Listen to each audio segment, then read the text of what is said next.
Welcome to part 15 of the 1865 Fortune Andrews organ restoration and installation here at Tango Towers. So what we're going to do is we finished off where I hadn't quite finished on part 14 of this square frame, and now I have finished it, and I had a brainwave for once.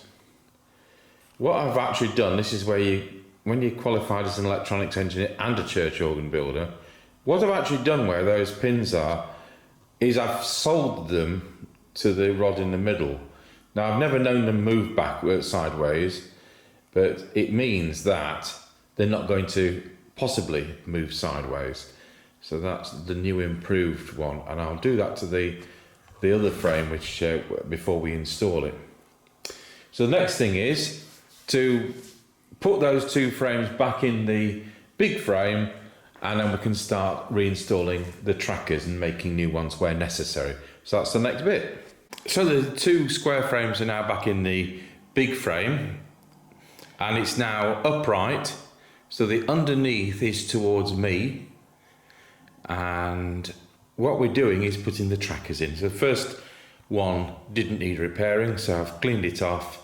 And what I'm doing here, because you've got these buttons and cloths, I am just running the new buttons on a tapped wire in that cordless drill, because it saves such a lot of hassle later on. So I'll just show you what I do. So we've got the new leather buttons. I dip the tapped wire in the tallow, put the button there, and it's the domed side which you feed onto the wire, not the flat side. And then we can run them onto that wire and run them back off again. And it's well worth the effort, I can promise you, because you're winding them onto there by hand, and that does not help your fingers. So these are brand new baize cloths, and we'll put the next tracker together. Unfortunately, the next tracker is broken, so we'll need to make a brand new one. Okay, so that's all the trackers in. So I had to make two new ones.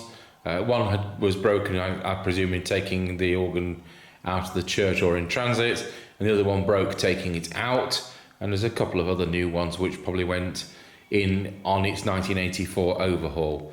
So there we are, that's all done, and we'll put that flat, and we'll temporarily put it onto the organ building frame, because we need to finish off that Stereomaster radiogram, which we're turning back from a trinket cabinet into a radiogram. All the parts have arrived, so we'll just do that. It'll only be a few hours.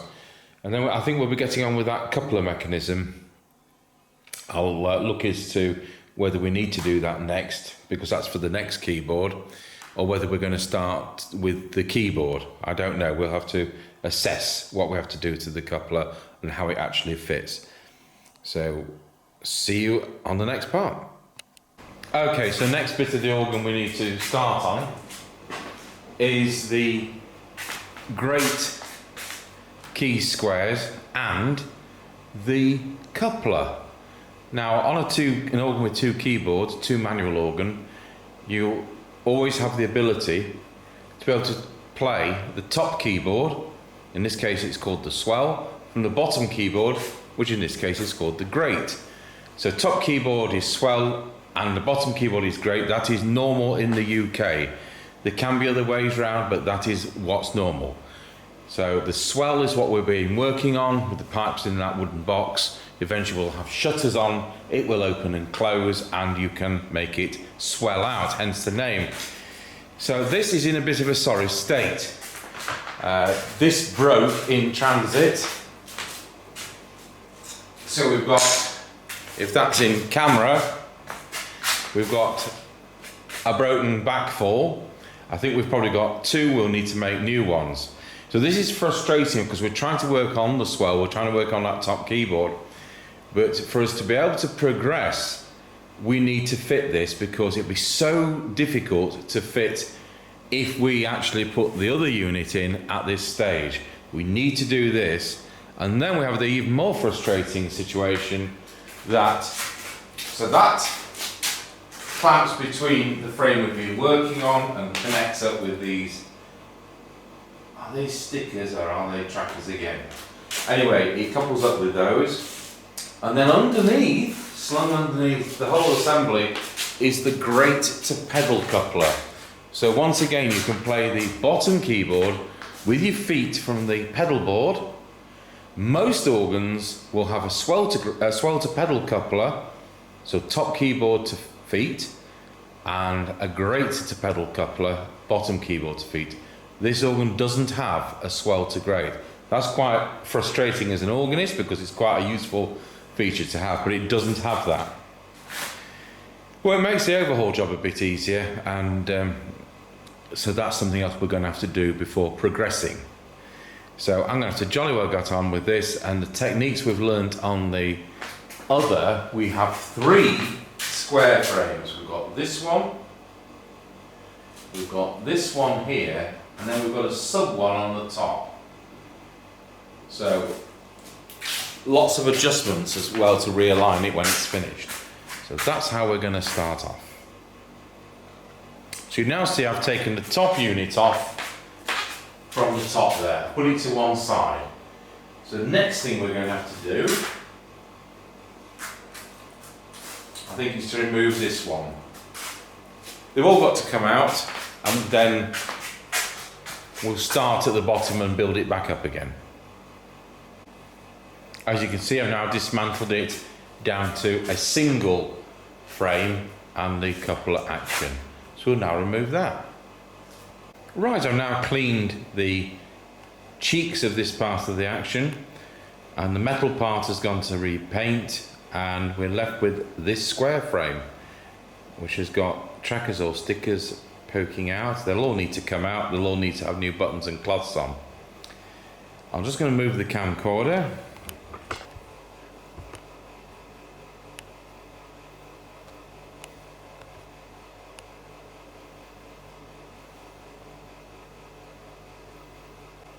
So you'll see there's supposed to be leather on the end of these, so no doubt these pick up to the back of the keys. So they're all going to get re-leathered. So I'm going to cut away the staples, and hopefully none of those bits in between are going to break like they did on the other two. So as you can see, that's now had all the squares removed. Oh, they're not squares, they're backfalls. Backfalls, that's what they're called. So we've got the pins in every other, like I was trained to do, rather than these daft staples which I cut out. Done in a new 11 gauge centre wire. That's been burnished on the linishing wheel, and now each one of those has got to be cleaned. Now the snag with these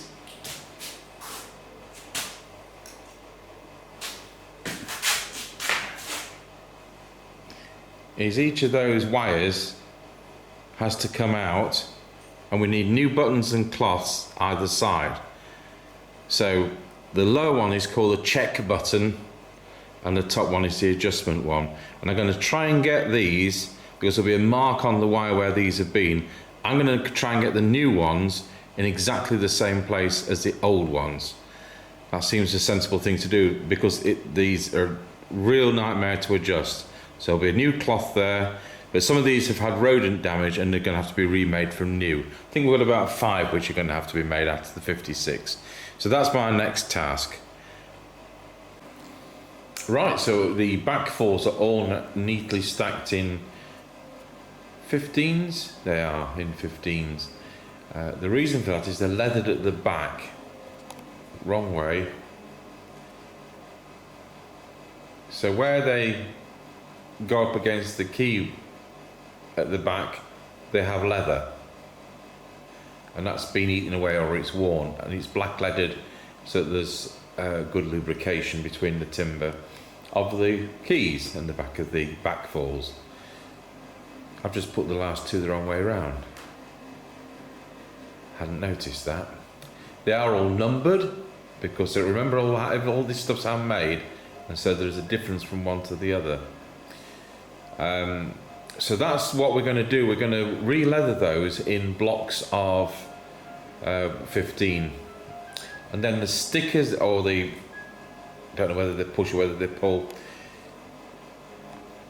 I've stuck them in. You remember I made that block of wood with the 656 holes in it, so we could put the soundboard springs all in order. Well, I've done exactly the same for these. So the one at the extreme right and the last 4 or 5 have got rodent damage. The end one has lost its wire. I'll probably have to find that at the floor of the storeroom. I expect the rodent damage has happened here. Try as you might, you know, mice can get in with an 1/8 of an inch gap. So all these are going to get remade as necessary. So we're going to start with leathering the back of those back falls, and so you do them in a batch and then you just cut them off the leather. I'll show you anyway. Okay, so we've got them all those back falls are now in clamps, 15, 30, 45, and the little bunch in the G cramp there, bringing it up to the 56. And the backs of those have been leathered, so it's all done in one operation with the animal glue like we usually do. So they're done, that'll be done overnight, and then we just split them with a knife. But first of all I'll have to black lead them, so that'll be done tomorrow. So we're now 8:45 on Thursday, and that's where we are at. So at this point I've applied the black lead. Remember, we have that graphite solution, and when that's dry that will be burnished, and then we'll cut these up individually with a knife. And so I've separated those back falls, and the newly leathered and black leaded bits on the end which go onto the back of the keys are clearly visible. They then get threaded onto an 11 gauge rod, which this is 11 standard wire gauge, which goes through the centre of those back falls in that position. So I'll get on with that. Right, so that's where we're going to leave this part. Are we on part 14 or are we on part 15? I can't remember. Anyway, we've put that new wire in. Those pins have been soldered to the main wire, and the whole thing's been reassembled. In fact, I'll put it up vertically if I dare. So now you can see we've got this back in position, these will go up towards the keys. We haven't put the trackers back in, or whatever, the stickers, the trackers. We haven't done those because I've realised that when you actually install this and you've got the keyboards in position, each one of those has to be threaded into a hole in the back of the keyboard. So there's no point putting 56 in, because you would never get them to all line up at once. So they're going to go in individually. So we do the overhaul on work on those as they go in one by one. So this bar here has been repainted, all the screws, in fact it's 2 new screws, because I drill one out at the other end, and there'll be a rod that pulls up with this, and what will happen is when you pull that, it will activate the swell to grate coupler. So that's how it activates. So it's going to, that beam is actually movable, goes up about 3/4 of an inch, so it will rise and fall to apply the swell to grate action. So that's where we are with it. So if you remember, we've got the next one, and this is what we're going to be doing next. So that one fits on top, and then the other one fits on top of that. So the two between them, these 2 ones which I've got to do yet, will be for the grate, for the bottom keyboard, and they will equate to 56 notes. So although I've got 2 to do, it's actually only the same quantity as we've got on that. So that's going to be the swell one. You'll see. So I'm hoping you can see that the keyboards come up to this. So that's how we're going to get that player's finger information to those organ pipes. So I think when we've put this in, we have to put the actual console fitting in with the draw stops. So, but say we've got a bit to go yet, because we've got that one I've just shown you, the one on top of it, and there's one underneath which is still in storage, which is for the pedal. There's 30 on that. So we're going to leave this part, and thanks for watching this part. I think it's part 14 or part 15. And we'll carry on with this coupler action, and next week we're going to be starting on the grate, the one I've just shown you.